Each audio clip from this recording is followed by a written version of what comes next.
Well, hello there, and welcome to the Dana Spencer Show, where we talk about solving problems, building relationships, quitting corporate, and the freedom to walk in your God given purpose. How are we feeling out there? I know you are feeling amazing. This is the day that the Lord hath made. Let us rejoice and be glad in it. And I'm super glad today. And I know I say that every time, but I'm super glad because I have an amazing guest with me to here today. So everyone put your hands together. A warm welcome to Mr. Aaron Victor. Woo! Welcome to the show, Aaron. How you feeling today, Aaron? Listen, Danny, what's happening? Not listen. I was over here. I don't know what your camera caught, but you was over here messing with my, as Willie Moe Jr. says, my shana now. When you start with the exhortation, this is the day that the Lord has made. I got other scriptures that go with that get me excited. So I'm gonna pull myself back so we can do what we came to do. But listen, I was glad when they said unto me, "Let us go into the house of the Lord."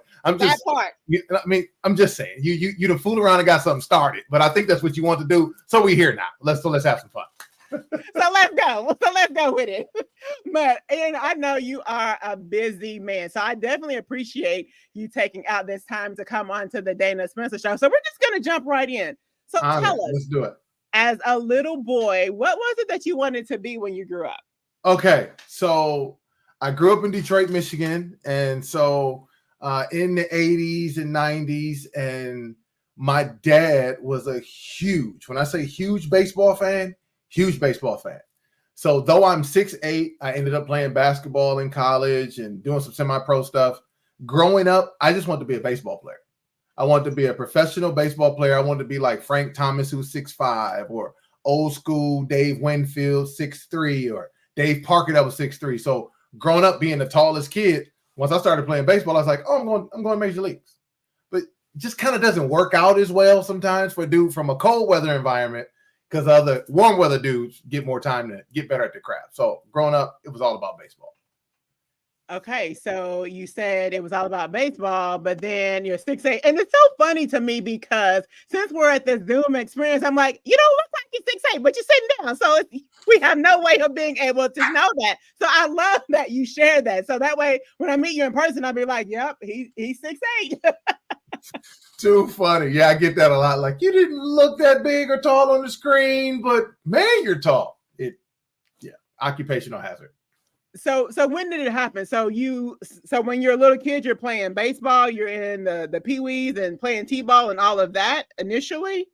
Yeah, so growing up in my neighborhood, and my parents didn't really get us into organized sports until a little bit later. So like this group of kids, when they start playing at like 4 and they've been doing it all that time, we did old school sandlot baseball, which was basically in the summertime, don't come home until I tell you, or come home before the street lights come on. But you're not going to be going in and out my house, messing with my air conditioning, letting these flies in, and go outside, stay outside, right? Drinking from the water hose on the side of the house. Like, we were doing that stuff. And my dad kind of started seeing that my brother and I had a talent for it. And he said, you know something, let's put him in organized sports. So I didn't get into organized sports until I was like 9. And so once I got into it, I loved it. So I went straight from playing on the street and then ultimately playing baseball. I didn't even play t-ball because that's how much later I got into it. Okay, so you're playing baseball for the first time, organized sports, you're loving it, and then how do we jump to basketball? So this is a great story. So we get to basketball, and so from 9 to 14, just about, I was exclusively playing baseball. Like, again, my brain is set. I'm going to the majors. I'm gonna be Frank Thomas. I'm gonna do all this stuff. And then, and how tall are you right now? I mean, how tall were you 9th to 4th? I mean, so at age of 9, I was about 5'9", 5'10". Okay. So I'll give you an indication of how quickly I used to grow, because I've always been tall. When I graduated in the 8th grade, I was 13. So at 13, graduating in the 8th grade, I was 6'3". Over the summer, because my birthday's in August, and from my graduating 8th grade and becoming a freshman in high school, I grew 2 more inches. So I was 6'5" as an incoming freshman. So I was always tall. I've always been tall. So it was interesting. I'm playing baseball exclusively up till 14. I get to high school and it was like, I guess I'll try to play a little bit. So played, made JV, had a good time. But after the basketball season, I'm playing baseball. So now I'm starting to get a little bit better, starting to take basketball a little bit more serious, but still in my brain is when basketball season's over, I'm going to play baseball. So my high school coach comes to me and he says, Aaron, let me ask you a question. He said, based on whether you need to go to college or not, a couple questions. Can your parents afford for you to go? No, they cannot. We're broke, coach. This is why I'm doing these sports. He said, okay, cool. Second thing, you're smart. Where do the scholarships go mainly for people playing baseball? Is it people in the cold weather places or the warm weather places? I said warm weather places. He said, well, if you need to go to college and your parents can't afford to pay for it, then I need you to play a different sport during baseball season to make you a better basketball player. And after that speech, the last time I actually played baseball, last time I played organized baseball was my freshman year in high school. So what was that like for you? Because this is your dream. I want to play baseball, baseball, baseball, baseball. And now, practically speaking, someone comes to me with some very good questions. And we all know that solutions come from asking very good questions. So shout out to that coach. What happened in your mind? Like, this is my dream, but were you at the point to where you're like, you know what? This makes more sense to me. I just hang up my glove. So it was interesting. There's a part of my brain that's always been very practical. So if you make a logical argument, you usually can pretty get me on it. You know, even salespeople, if their argument is logical and not real emotional, and I know you're trying to get me salesy wise, you can pretty much get me. So the argument was very logical. But I also got to admit, I was starting to have fun playing basketball. I was starting to have fun. I was like, oh, I'm actually pretty good at this. You know, and because a lot of my teammates and my best friend at the time, his name was Chris, because Chris had been playing since he was a little boy and I was just starting, my competitiveness was kicking in. So I'm like, wait a minute. I can get to college and I can be as good as the people I look up to. All right, coach, I'm in. Whatever we need to do. And so through that process of becoming better, the dream just shifted because I realized as a kid at the time, it was Major League Baseball, but I wanted to be able to play at the highest level possible. And that now was like, oh, we're going to shift and play basketball. And so then it was committing to being better, whether it was watching film and learning the game, or I ran track that off season, which made my coordination as a tall, gangly kid better. It was a lot of things. I started watching these incremental things change. So I was like, let me just apply my work ethic over here. And then I fell in love with it and I got better and ultimately earned a scholarship. What I hear is how you do anything is how you do everything. And so since you already had the ethical part of it, it was just a matter of just bringing what you the mindset, everything over to basketball, and now you can just go. That's it. My work ethic didn't change. I just had to figure out how to work different on the goal that I needed to get done. Absolutely. And so now you're starting to get good at basketball. Now you're starting to feel yourself, and now I'm sure you're starting to get noticed at this point because you're getting older and you're starting to get noticed. So what was that recruiting process like for you? Because you did say you ended up going to college. What was it like having people look at you and be like, oh, I want you to come to my school? It was an interesting opportunity because my high school at the time, it almost felt like going to the Army because coach had a really good system where you had to do a couple years on JV, then you would really only get 2 years on varsity because we were that good. And so you're just kind of waiting your turn. So you're getting better and you're waiting your turn. You're getting better and you're waiting your turn. So my turn comes up, and the first day somebody can actually call me to recruit me, it was the University of Buffalo. I remember it like it was yesterday. In my house, no caller ID. My mom would say, grab the phone, some coach want to talk to you. And it's a coach. His name was Tony Jones. He was super excited. Hey, big fella, we're excited about recruiting you and da-da-da-da and everything else. And I was like, oh, listen, they're Division I. They want to recruit me? Cool. They were the very first call. But one of the things when I'll go to school the next day and I tell coach, I say, hey, coach, Buffalo called me. He said, oh, yeah. He said, you want me to tell you how I sell you? I said, coach, what's up? He was like, I tell them about your grades. I'll tell them about your character. I tell them about everything that you do and your leadership. And the last thing I talk to them about is how you play basketball. He said, I believe that what you bring to the table is greater than what you do on the court. And by the time I tell them that you're also a really good basketball player, they're already sold. So I learned early it was less about performance and it was more about your character and how you engage people in the thing that you do. Yeah, that is so good. So, in terms of the young whippersnappers that are out there today, what are some tips that you would give to them to help them to recognize that it doesn't matter how good you are on the court, if you are not handling your business in the classroom, if you're not handling your business on social media in terms of your character, nobody wants to recruit you. What are some tips that you can give to them to help switch that mindset? Yeah, so I think it's a couple of things when I look at, and I used to be a youth pastor and young adult leader. So it's this weird conundrum that this group navigates with. From our group, when you look at social media, it's like you can turn it off. It's okay. You don't, they talking crazy about you. You don't have to go see it. But they're so worked up. But I know they're saying it. I know it's going on. I'm like, easy, hold on. So the one thing I think we got to look is the gaps in the market for this generation is one, nobody really knows how to talk. Just have a general conversation. So I would tell some of the young fellas and some of the young ladies, if you're in this basketball recruiting, volleyball, whatever recruiting process for sports at the next level, be good at having conversation. Not the text message conversation, not the WJD, not the IKR. We don't need none of that stuff. If you can be good at having conversation, it's going to set you apart from your competition. So even if the talent was the same, the grades might be the same, I think the biggest gap is conversation. Can you engage me in a dialogue that makes me want to learn more about you and I forget about the time that's going on around me? And when I've watched young people, and I'm close to a few young people right now that are on the verge of making some huge decisions about where they'll play, the biggest thing that's getting them by is they know how to have conversations with the coaches, and it pushes them right in front of their counterparts. So here's a funny thing that I just thought about is, back in the day when you walked into a room, you had to speak. Mm-hmm. Now you got your AirPods in so that you don't have to speak. Yes. My grandmother probably would have snatched them AirPods out your ears. Listen, snatched the AirPods, snatched you. There would have been some furniture moving. You fool around and pull that move.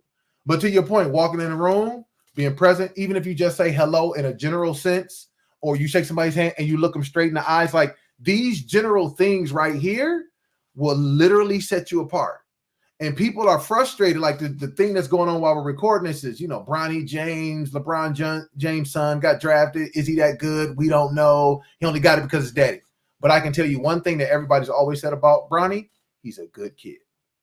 His dad has taught him when you walk in the room, you shake hands. He knows how to have conversation. He looks people in the eye. He's good. He's good for the culture of the team. He's good for the culture of the organization. So because he's that person, and you don't see any nonsense online about him, why wouldn't somebody take a chance on a kid that's connected to arguably in some people's minds the greatest player to ever play? Right. Like you said, that's a no-brainer. So we'll definitely chop those up because our young people definitely need to hear that. Okay. So you're getting recruited, and then you finally, what was your decision? And how did you make that decision? Yes. So I'll keep a couple of them short. So Buffalo is high on my list. I'm very loyal. I'm a very loyal guy. So Buffalo automatically got into my top 5 consideration. So you got Buffalo. So it came down to Buffalo, Oregon State, and University of Southern California. So USC. So USC, Oregon State, Buffalo. Well, Buffalo got knocked off the list because I go on campus for an official visit. And they say, hey, we want you to see, we got this department over here, we got business there, and you see how everything is connected. We're like, yeah, that's cool. Nice architecture. They said the reason it's connected that way is that when we get those heavy blizzards and snowstorms, you can walk straight out of your dorm and go straight to class and never have to go outside. Not doing it. That sounds like that's too much snow compared to where I'm from in Detroit. Nope, not going to be able to do it.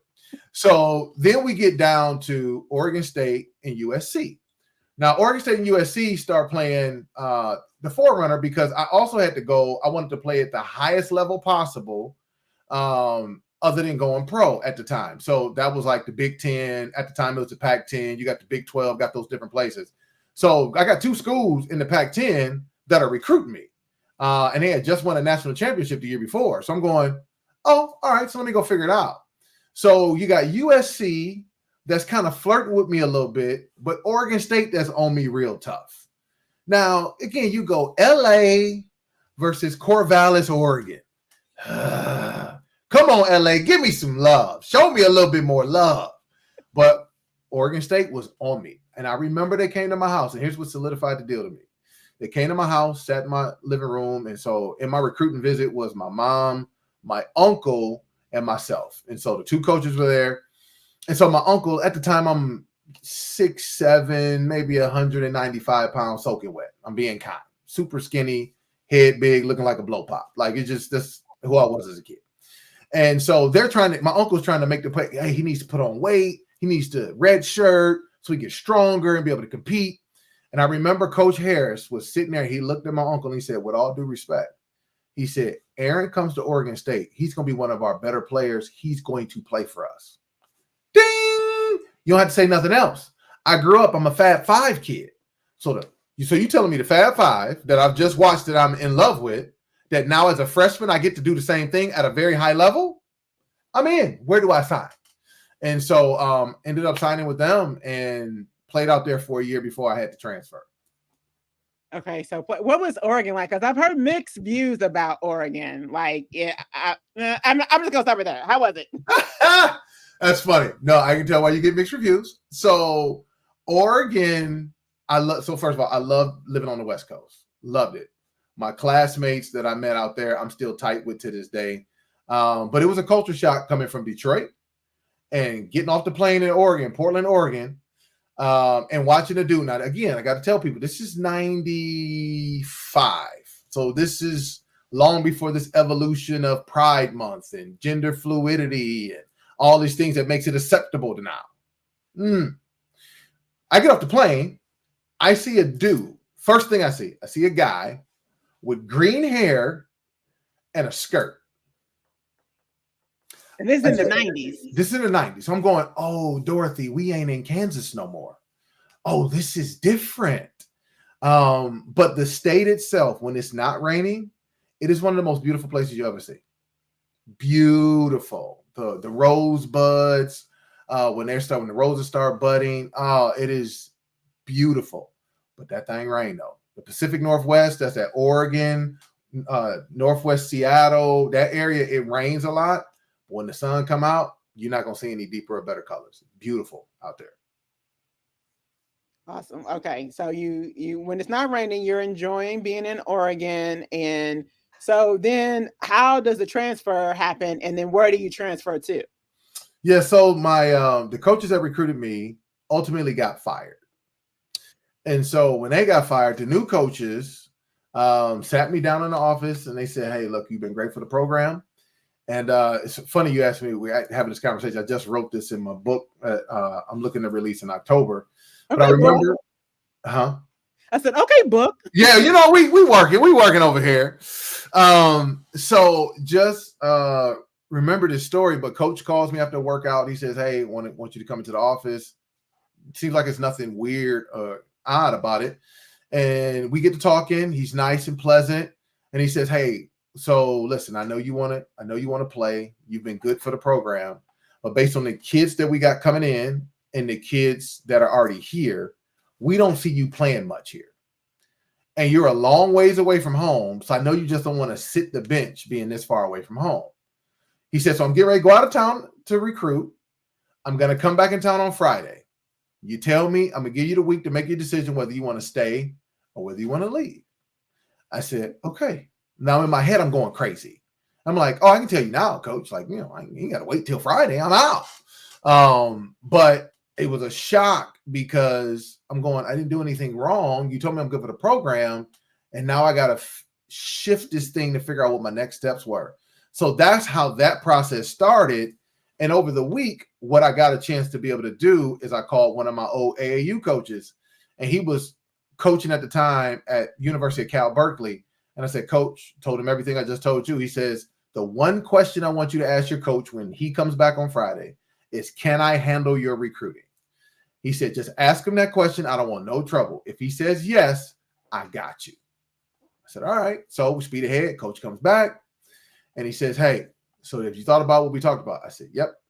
I said, Coach, appreciate you giving me the heads up. I appreciate you not wasting my career and my time out here. But I'm going to make the decision to leave. So he said, cool. Kind of seems relieved. He was hoping I would say that. And then I said, hey, one of my old coaches wants to handle my recruiting. Is that okay with you all? He says, cool, let him have it. So I call my coach and said, hey, they said you good. By that evening, I had 3 schools leaving me voicemails, excited about recruiting me, the opportunity to get me. And as I'm kind of clearing out the voicemail messages, the phone rings and it's my coach on the 3-way with one of the coaches from Valpo. So that's Valparaiso, Indiana, Northwest Indiana. And he's on the phone with him and he's going crazy. Oh man, Aaron is this and Aaron is that. And da, da, da, da. You got to get him. Y'all got to get him to campus. And so I remember his name, Scott Drew, who now is a head coach for the Baylor Bears. He said, hey man, we excited, man. We seen some film on you and what coach is telling us right now. Hey, we got to get you, bro. So let's get you to campus. And so I said, cool. He said, stand by for the details. And it was a little different than like email wasn't real clear. So the secretary had to call me back and get some other info, but they got me the details. And I went on 2 visits. I went to Valpo and I went to Ball State. So that gets me closer to home, Indiana and Michigan.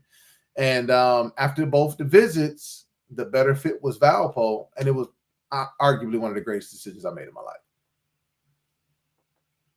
So what would you say? Because there's a lot of moving pieces now. For sure. Now you don't have to sit out when you transfer, and there's the transfer portal. And what are your thoughts on? Because you were forced into the decision. Yes. So what about the people who, I'm not getting any playing time, so I want to leave? What are your thoughts on? That's such a good question. It's such a good question. I think people want to make it black or white, and they want to make it an either or. And I think it's very nuanced. So let me be clear. I am in full support of the transfer portal. I'm in support of the transfer portal from both sides, from the coach's perspective and from the player's perspective. Because when coaches get the job, they're asked to come in and win right away. They don't want to give you 2-3 years to get your players in and do everything else. They need to win right away. Now, because the coach can go and make more money, go from like a small mid-major school and now go to a Kentucky where they can pay you $7 million a year, where you were just making 150, and the coach leaves and he's rewarded, but the kid back in the day was stuck. He couldn't go nowhere. And then if he was going to follow his coach, then he had to sit out a year. So I'm all for the transfer portal to be able to make things honest, because it's just like if you go to work every day. If a recruiter calls you and you're on your job and you're the top sales executive, if they're not treating you right and the offer's better, you go interview, you get the job, you're gone. So it puts the incentive for people not to take advantage of you, because there was a lot of taking advantage and a lot of taking you for granted that happened when I played in college, because they knew you were locked in. Like it literally took like an act of Congress, it felt like, to get you out of your letter of intent so you could move. So like now you go like, no, you tripping. So I think that's one part. The other part, I think for young people, and I think one of my greatest strengths is my tenacity, but also I think one of my greatest weaknesses is my tenacity. And when you're super competitive, sometimes you don't know how to do what Kenny Rogers says. Sometimes you need to know when to hold them. Sometimes you need to know when to fold them. Sometimes you need to know when to walk away. Sometimes you need to know when to run, right? You just sometimes need to know that. And when you get blinded by competition and tenacity, the handwriting might have been on the wall after your sophomore year that you're not going to play here. It don't matter how much harder you work, no matter how much you kiss coach butt, no matter how great you're in the community, they've made their mind up. They're going in a different direction, but they're going to honor your scholarship. So if the goal is for you to play, then you got to find someplace else to go. And there's options for you to do that. But then you go to the other side where a kid doesn't want to go through the growing pains. That's why I said it's nuance. That the kid doesn't want to go through the growing pains. And we've seen this with, Deion Sanders at Colorado and some of the kids that have left. It wasn't because they couldn't play. They didn't want to abide by the system. They came up where they're the superstars, so they do what they want to, that the rules aren't the same for them. And Dion, he says, I'm an old school coach. This is what we're going to do. And if you're not doing this, you can't play for me. And so I think there's this nuance that if you come into the decision that you might not be forced into, you really got to get back and ask the question, why are you looking to move? Is it in alignment with your goals, or are you trying to relieve yourself of the process, the pressure of the process? And if you're trying to remove the pressure from the process, you need to stay put. If it's aligning with your ultimate goals and it makes sense and there's an opportunity, then I think you go. Wow. That probably by far is the best breakdown of the transfer portal that I have ever heard. And I loved how you, right, just drop the mic on that. That was so good because, like you said, it's definitely not black and white. No. It definitely isn't. Yeah, that was so good. That was so good. All right, so you are, it's your senior year at Valparaiso. Yeah. And now pro. What does that look? Because you said you did some semi-pro things. So what does that look like? What's your senior year like at Valparaiso? So I was very fortunate at Valpo where we got a chance to play in the NCAA tournament 4 times. We went to the Sweet 16 my sophomore year. So we were like local celebrities. Like, it's always a funny story when I talk about my wife came back to campus with me for the first time. She's like, why is your face all around here? Like, why are people asking you for your autograph? Who cares? I'm like, stop being a hater. I'm a big deal here. I'm a big deal around here. Honey. Stop it. I'm a big deal. So coming out of Valpo, my senior year, it was a little interesting. I think that's where I really started locking into leadership, cultural development, and performance, because as one of the co-captains and kind of the lead face for some of our media stuff, we were just having some inner turmoil stuff that we got back to the tournament, but it wasn't what we were expected to do. We were projected in the top 25 teams in the country. And we just didn't get along. It was just weird. It was such a really weird year. So when everybody wins and everybody's highlighted different. So me kind of being a really good role player didn't get the shine that would have happened if we were as good as we were supposed to be. So graduating, still wanting to play pro, my practical mind kicked in. There was an opportunity to go to this camp where I'm getting towards the end of my scholarship check, and I got these bills in my apartment, and my folks are still broke. And I was like, I can take this last money and go to this camp, or I can take this last money and pay these bills and figure out my next step, because I'm trying to protect my credit and everything else. I chose the practical route. I paid the bills. I didn't go to the camp. So speed ahead, I go back home, just taking a job with the Detroit Pistons in their community relations department, and semi-pro camp comes up. And they say, man, you need to come through. So by this time I got a little money, put the money in, boom, let's go to camp. So I go to camp, I play well. So they were trying to restart the ABA at the time. And so Detroit was going to have a franchise. So I got invited to training camp for the Detroit team. And so I get invited to camp. At the time, George Gervin was going to be the coach. And so I get to camp. I'm playing pretty well, and I twist my ankle. But again, my tenacity is one of my greatest gifts. So I'm too tough to quit. So, hobble off, play well with the limitation, come back the next day, still not 100%, play well with the limitation, but I got cut. And I remember George Gervin said to me, he's like, listen, man, you're good. You just need to keep playing. And I go, all right, but I didn't know what the next step looked like. So I got a phone call about playing in this little league out in like North Dakota somewhere where they were paying less money than the job that I had. And I was going, I went to school so I didn't have to live like this. I'm going to just go do the corporate thing. And from an organized me playing perspective, that's when I hung up the sneakers. But I've had a chance to coach and do some other stuff. But it was, if I had to look back on it, I probably would have given it a shot for maybe 2 years just to go be young, broke, and dream. Because the one thing I thought I was doing at the time was finding an easier process of ascending up a ladder. And the one thing is that the work is still the work, whether it's being a pro basketball player or whether becoming a CEO of a company. The work is the work. Everybody starts at the bottom. And you got to grind your way up to create the credibility, the experience that allows for you to be in that space. And so I was looking more at the money. So I didn't have to start at the bottom with the money, but I still was at the bottom of the organization corporately. That was the equivalent that the money wasn't the same on the basketball side, but I was at the bottom. And I would go, young Aaron, go back and just work hard there. And if you give it 2 years and it doesn't work, you always got your degree to fall back on and leverage that same insight and skill set to move up the ladder. Yes, because the ladder was still going to be there. The ladder's the ladder. Right. So talk about, because I see a lot of, because you talked about this when you were a senior at Valpro in terms of the relationships and sounds like the communication. You know, right now we have social media and everybody wants to be on everybody's highlight reel, right? Nobody wants to, I call it the Dennis Rodman, you know, back in the, you know, Dennis Rodman grabbing rebounds, passing the ball to Mike, like nobody wants to do that anymore. Yeah. So in terms of relationships and understanding your role on the team and then being able to communicate well enough so that you all can win championships, regardless of the personality purposes that are clashing heads. Yeah. So I think the one thing that we try to teach people, we say, you know, comparison is a thief of joy. But in a sports environment, it's tough not to compare. If the dude that's starting that you want his job, you're comparing yourself to that person to figure out, how do I get his minutes? How do I get her minutes?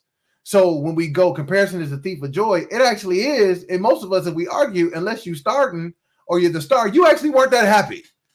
You just weren't, because you're trying to figure out, how do I get more time? How do I do this? So you're still trying to problem solve and make all that stuff happen. And so what happened to us was people believed that they were better than the person that was in front. And so because they believed that they were better, and there was, in some aspects, our coaches were not trying to make any decisions different. They had a group of 5 that they believed needed to be playing the bulk of the minutes, and everybody else, y'all figure it out. So now we were a little contentious. Let me just be honest. So then it was like, oh, it's us versus them. Okay, we're going to set up every day. We're going to embarrass these dudes in practice. Let them know that we're supposed to play more than them. So instead of it being iron sharpening iron, we were trying to melt the iron. Like, we were trying to kill him. Like, okay, so this, like, you know, where you, the line from Black Panther, oh, is this your king? Let me embarrass him real quick. And so it didn't make for a healthy, it was a toxic competitive environment. And it's a blessing that we even got back to the tournament. What I learned from that environment is, if I could take what I know now about leadership and give it to that young guy then, myself, I would say, here's what you need to do. Help everybody focus back on what the goal is, and then help everybody focus on their spot or their role in helping the goal come to fruition. Because if we can be all stars in our role, then we will find ourselves interdependent. And now we're going to be like a 3-strand cord that cannot be broken.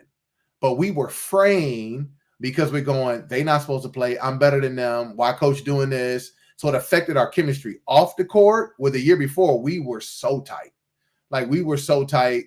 It was crazy. People did not believe that, like, y'all just knowing each other. Like, we literally came together. It was like 8 of us that were brand new on that team, from a team the year before that went to the Sweet 16. And we jailed like we had been together since, 5-6 years. So literally we take that chemistry that had us excited, and whoosh, overnight we frayed. And we never were really able to get that back. So back to the point is, I would get us refocused back on the goal, figure out where's your role, whether you like it or not. And I think that's the thing in life. When I look at, oh, this is what Dana does. Dana got podcasts, Dana doing coaching. I want to do that too. She living life. She making it happen. Hold on. You don't like people and you don't like to talk. So why are you trying to do what Dana doing? But you're really good at being very thoughtful and strategy and the behind the scenes. But I don't want to be behind the scenes. I want to be on the camera. You don't like to talk though. You don't like people. You ask bad questions.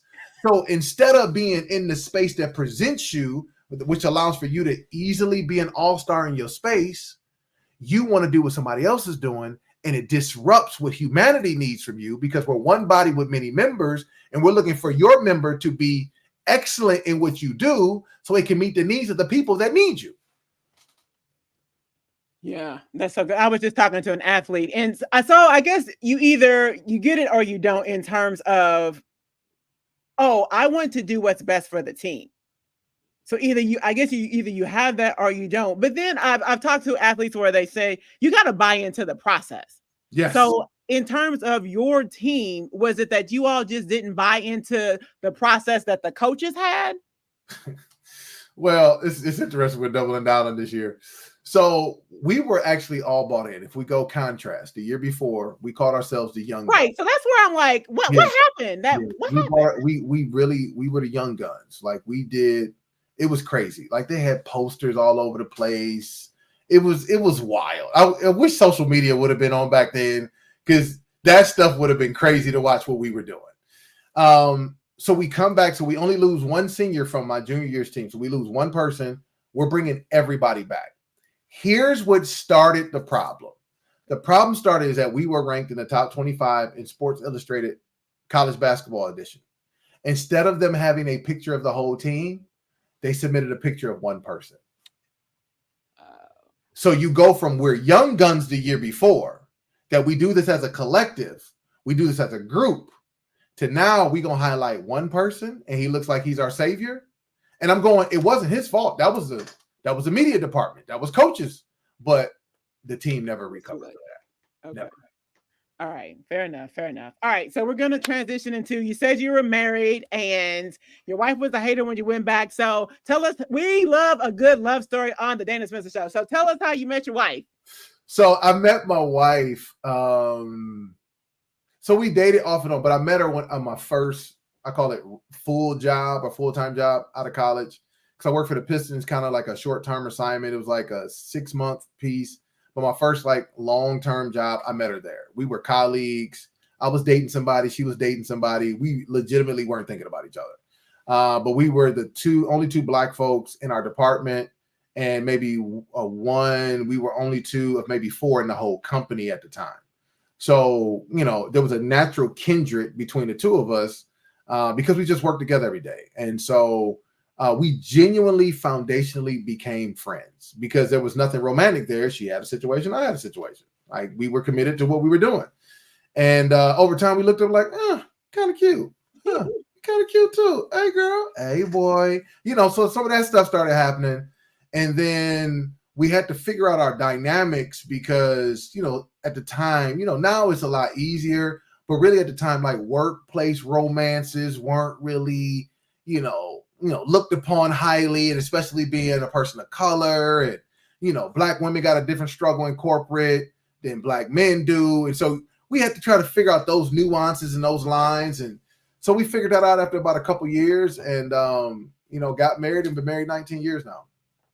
Aw, awesome. So what would you say to the young cats out there who, and I was just talking to a gentleman earlier today in terms of, you got social media. Let's say you're an athlete. You're, y'all go to the, NCAA championship. So you're a popular athlete, and you got girls all in your DMs. You're, on and popping. I could only imagine. What are some suggestions that you would have for them as to how to figure out how to find Mrs. Right? Because you don't know who's coming at you because they think you're going to go pro. And how do you figure out who is really legit? So this is definitely a divine wisdom piece that God had given me. I can tell you at the age that I came up with this, I wasn't that smart. I wasn't that wise. It just was given to me, so I implemented it. So from the time I was in high school, I always made a decision when I started playing more. I said, if I don't have a girlfriend by the beginning of the season, before the season starts, I won't have one during the season, and I might not have one after the season. So I used to want to be kind of a dead period. So you not coming after me because season get ready to start, or we just came out of season and you watch what I was doing. I don't want none of that. I need to really be able to see your intentions. And so I kind of kept that. So if I would talk to a young guy, young woman now, look, dudes ain't got no, they ain't got no shame now, neither sliding. Hey, girl, thinking you about to be Caitlin Clark and Angel Reese. Like, ain't nobody shy these days. You got to have a filtering process. Mm-hmm. You have to have a filtering process because your ability to be access to so many people right now is tough. Now, part of your filtering process could be this. Hey, oh boy sliding to your DMs, oh girl sliding to your DMs. Let your friend answer answer and see if they're going to keep the conversation going. Hey, if they want to talk to somebody, hey, I would love to get your number. Can we talk? Cool, no problem. Give them your homeboy's number. Give them your homegirl's number. Let that filter happen, because if Dana's my friend and she got somebody a dude sliding in her DMs, if he's serious about who she is, have him call me. Hey, what's up, man? How you doing? Oh, man, I was looking for Dana. No, Dana gave you the right number. What's your name? Oh, man, I'm John. You know, man, I just think she cute. Okay, so, man, hold on, man. Let's have a conversation, because I don't play about Dana. That's my girl. And she got a lot of good stuff that she's doing. Let's have a conversation. Now, if dude clam up and get off the phone, he ain't the one. Because a man will go through the process for the one he believes is worth the process. So we got to have a filtering process. Social media, the access that we have to people makes it too easy for people to get to us. And I love the story that Will Smith tells about him and Denzel Washington, where he told him, he was like, listen, man, if you really want to be a movie star, you can't keep doing TV. He said, because if you're going to keep doing TV, you're welcomed into their house every week. If people going to come see me, they got to get out their house, babysitter, buy a ticket, buy concessions, and walk in and see me on a 50-foot screen. And I remember hearing that story being told. Denzel told that to Will Smith, and he told it to Steve Harvey. And so that shifted the familiarity, because when we say Denzel, that's Denzel. People don't even remember he was on, St. Elsewhere. They don't remember none of his TV stuff because Denzel been a movie star so long. And his stuff don't run in syndication like the Fresh Prince of Bel-Air does, even though Will Smith is a huge movie star.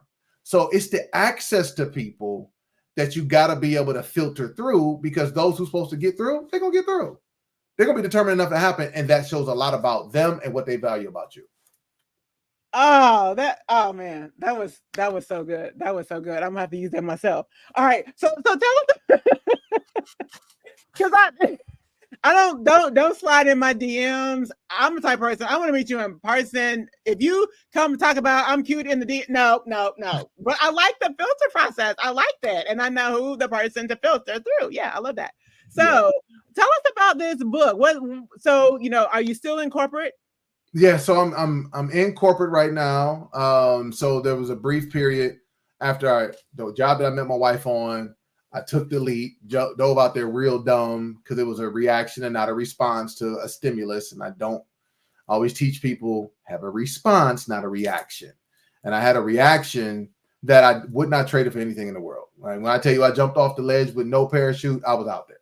I was out there bad, but I was learning. I was figuring some stuff out. And so I did that. I was a financial advisor for a little bit. And then at the time I got married, and just the business wasn't helping me be the man I needed to provide for my family. So I jumped into the pharmaceutical industry.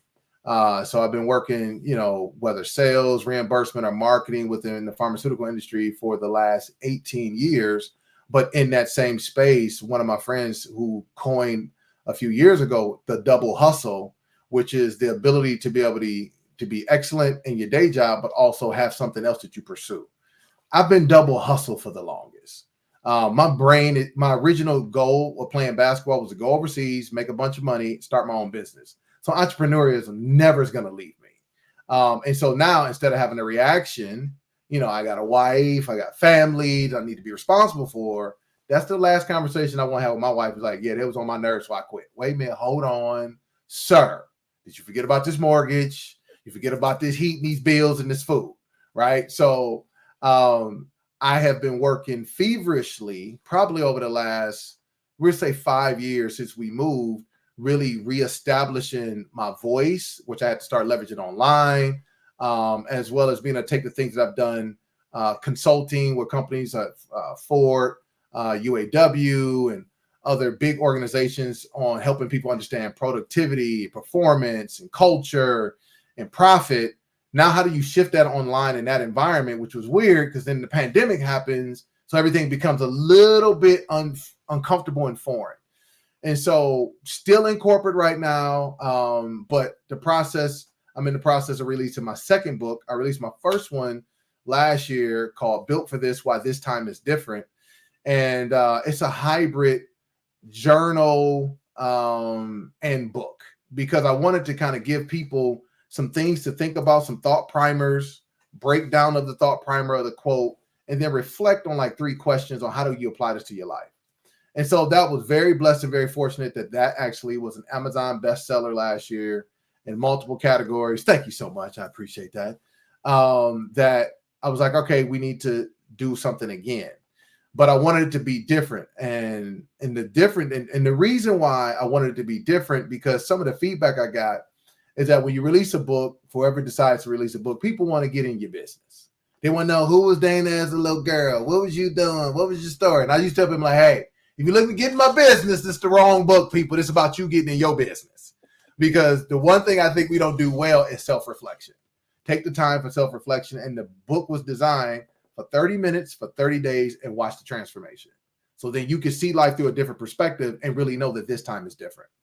So now we move forward a year, and through coaching and consulting and conversations and mentoring, this theme starts coming up where life has beat a lot of people up. And it's just like, as we say, life be life. Mm-hmm. And so when that starts happening, you start to devalue what it is you do, because you don't want to either experience any more pain, whether through disappointments, whether emotional. You don't want to do it again. So you try to find a way, and we use scriptures to justify it and whatever. So way I found myself, I've learned to be content, and, you know, I'm grateful, and all that wonderful stuff. And it's okay to be content, but God isn't calling us to be complacent. And what we have a tendency to do is try to take the scriptures, because we're disappointed and our hearts are hurt, to be content. But that just means we're trying to be complacent and living at a space that's less than what he ever called us to be. And so hearing this going on sparks the inspiration of, we need to awaken the hero that's inside of everybody. And the everyday hero is somebody who inspires others to do the exact same thing. And so the theme of this book is a call to action and awakening of that spirit, of that fearfully and wonderfully made, that wonderful of the works of your hands, that I was created in the likeness and the image of God. So the very DNA of him is in me. I know the thoughts that I have towards you, good, not evil. Like it is the awakening of that spirit. It is the turning up of that whisper that we've been trying to ignore because life makes it difficult. It is the being consistent with the continuation of the pressure of the process to allow for us to arrive where we need to be. So that is the theme of the book that that I'll be releasing in October during the weekend of my first live event that I'm hosting. So I'm pretty excited about it. Of course. I guess you are. This is a little something I'm working on in the midst of being, corporate America. Yeah. That's incredible. That is so incredible. And like you said, when I was pulling scriptures, there's this people who, like you said, I just want to be content. Scripture says that whatsoever state that I'm in, therewith to be content. And I'm like, I serve a God that can do exceedingly abundantly above all I could ever ask or think. That's it. That, I want to be blessed to bless other people. And so in order to do that, sometimes you just got to take some risk, because if you want to be a big giver, when you talk about it's more blessed to give than to receive. Mm-hmm. I didn't understand that. Well, if you don't understand that, you're probably not giving enough, because when you give enough, now is a blessing, right? Listen, so yeah, you talking. So we'll definitely put information in the chat in the description, as far as, your book release and all of that coming up. So in addition to all of that, so what else is going on? Where else are you going? What if somebody is out there like, you know what? I just like that cat. Like, I like what he's saying. I want to know more about him. Do you have a coaching program, or do you have some sort of mentorship? What do you got going on for the young brothers out there that's like, you know what? I need a little bit more of Aaron. Yeah. So a couple of things I would tell them: if you're on social media, you need to go follow me at Ask Aaron Victor. Go follow me at Ask Aaron Victor. Why do I say that? Not just for my posts and everything else, but I do something that's kind of taken off, which was kind of the push to do the event in October. It's called Get Over the Hump. I do this thing called Get Over the Hump on Wednesday and Friday mornings on Instagram Live at 7 a.m. Eastern. And it has really turned into this movement of mentality of people saying, I'm going to refresh my perspective and go be everything that I need to be. So sometimes you just need that little push to get you over that hump. Strategically, why? There's a Wednesday, right? And then the hope is that we give you a little bit of push going into Friday to give you momentum till you come back. So I would say first, if you want to follow anything, and that's for free. Like you ain't got to invest nothing but your time and your notifications. Go follow me at Ask Aaron Victor. Turn your notifications on. I am there Wednesday and Friday mornings at 7 a.m. Eastern, unless my travel schedule does not allow for me to be there. And we had an incredible session this morning. Incredible session this morning. So that's first. Second thing I would tell somebody, like, Aaron, man, that's too early, bro. Can't do it. Too early. I said, cool. Then what I've learned over this time is how do you get to people that need the information, but you got to give it into them in different vehicles. So there's a newsletter that I drop every Monday morning at 8 a.m. Eastern, straight to your inbox. And so we're gonna put that information in the description so you can get that. All I need is your email address, and it's gonna come straight to you. So whether you're part of your morning coffee, your morning run, the time where maybe you put the kids to sleep, or in between workouts, you can go read it. It's meant to be a 2 to 4 minute read. No big deal. 2 to 4 minute read, no big deal. And that's going to be okay. So you can get your week started off with the right mindset. And if you plug into the ecosystem, now you get to Wednesday, then you get to Friday, and we do it all over again. So like for those that just getting to know me and trying to figure that out, I tell them like, hey, just come date me for a little bit for free. You ain't got to worry about it. Just come holler at me. Now we start getting into the coaching programs and all the other stuff. I'm the person sliding to my DMs. I get you that information. I'm currently revamping some stuff. We're relaunching the community that's going to launch post the October event. But for those that have a need, that know how to get to me, they get to me, and we make it work. Yeah, I'm excited about this. So is the event going to be in Nashville? No, the event we're doing the event in Washington, D.C. So we're doing it in the DMV area, October the 4th and the 5th. We have named the event VYROS. So VYROS. There's an accent over the O. And the reason we chose that name is because direct translation to ancient Greek, it stands for hero. And so, again, if we look at the Dr. Kings, we look at the Mary McLeod Bethunes, we look at the Malcolm X's, we look at any of our ancestors, they lived and left us an example or a dream. And so because they're no different than us, God created them, they created us. That we have to get back to what does it mean to live and leave a dream. So I'm calling it the Gathering of the Heroes, October the 4th and the 5th in Washington, D.C., to be able to put yourself in a position where you can make sure that your dreams outlive the life that you're here with. So we're going to live and leave a dream. It's the calling and awakening of the heroes that allow for the crazy people together, as the scripture talked about, the people that are dedicated to turning this world upside down for all the right reasons. We'll be together in D.C. October the 4th and the 5th. Oh, man, I just got goosebumps. Oh, my goodness. The hero inside. Oh, my goodness. That is so good. I was going to ask you to give us a little bit of something to make us want to get the book and to want to be in D.C. And you just walked right into it. You just walked literally right into it. So thank you for that. And so I know you got to go and I got to go. I could talk to you for all day long. But if we were going to put a bow on this conversation, what is it that you would want the listeners to walk away with?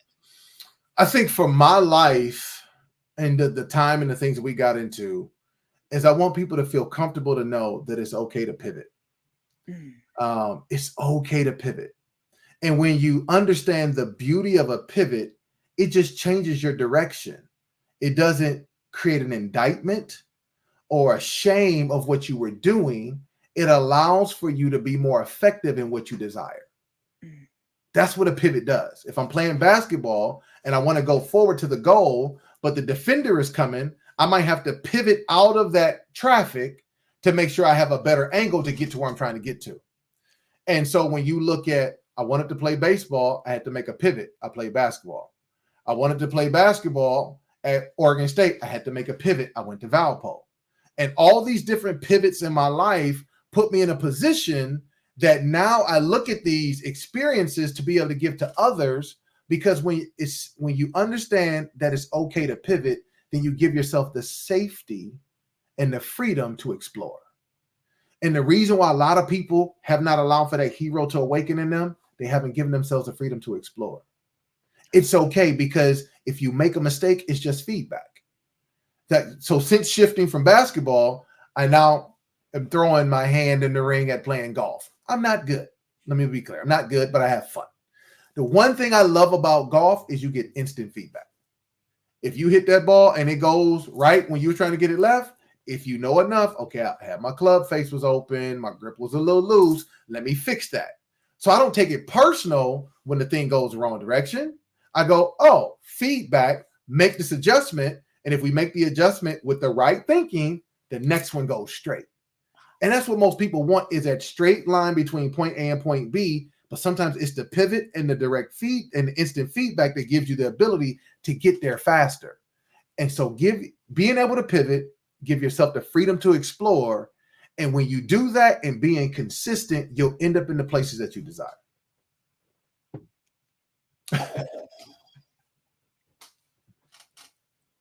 Well, thank you for your presence and your wisdom today. And this is going to be an episode that you're going to have to listen to over and over and over again, because he dropped so many nuggets that you just can't get them the first time. So thank you so much, Aaron, for being with us. And we will drop everything that you need to know in the description. I'll get all of that from him. But in the meantime, don't be afraid to pivot. Until next time on the Dana Spencer Show.